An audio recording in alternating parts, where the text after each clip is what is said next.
Space is expensive.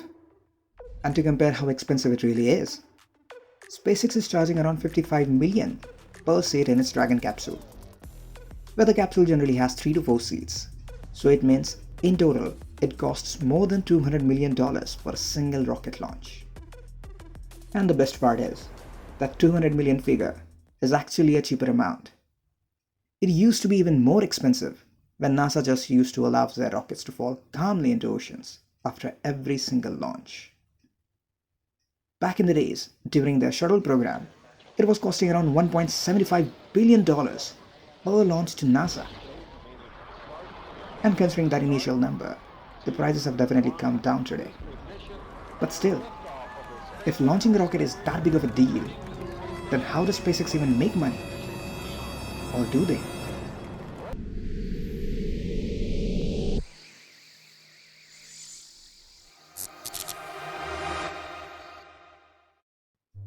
Since its establishment in 2002, SpaceX had multiple launches into orbit, but it took them 4 consecutive failures and 8 years to finally have the first successful launch in 2010. There was a time when Elon Musk decided to give up on SpaceX, but fortunately, they made it to orbit just in time. Considering how many failures SpaceX had to sustain, it is clear that starting a space company is not an easy job.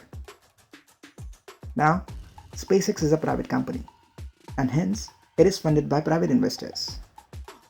In its initial days, Elon Musk invested $100 million out of his own pocket, and the other private investors contributed $100 million more. So basically, it was all on Elon before NASA decided to fund SpaceX. And when SpaceX reached the orbit, NASA funded approximately $400 to $500 million, which was even before they could launch the humans to space. But now, as SpaceX have successfully launched astronauts to ISS, the funding calculations have changed drastically.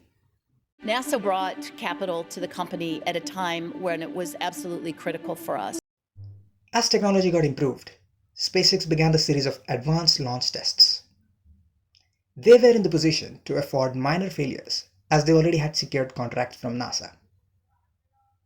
This is one of the reasons why they are testing their Starship prototype so aggressively. Till date, they have secured $3 to $4 billion worth of contracts just from NASA.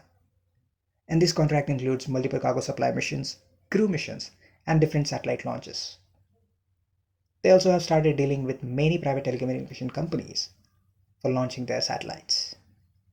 Recently, they even made a world record by launching 143 satellites just in a single launch. With these contracts, SpaceX have at least started bringing in some money.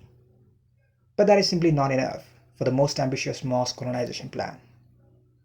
And Elon knew he needed to do something about it, which is why he started the Starlink project.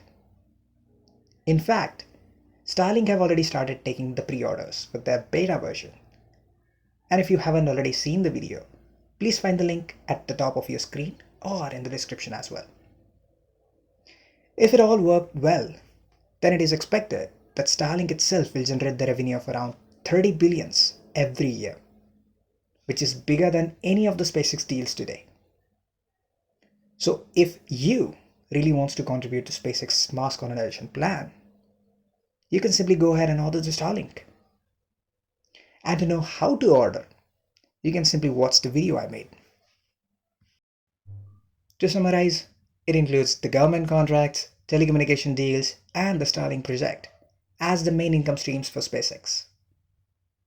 But if you looked at the number of launches they had in the last couple of years, you'll realize they are spending everything, if not more, into developing new technologies. So it seems like Elon is still investing a big share out of his own pocket. But it is all good, considering how well this Tesla shares are doing these days.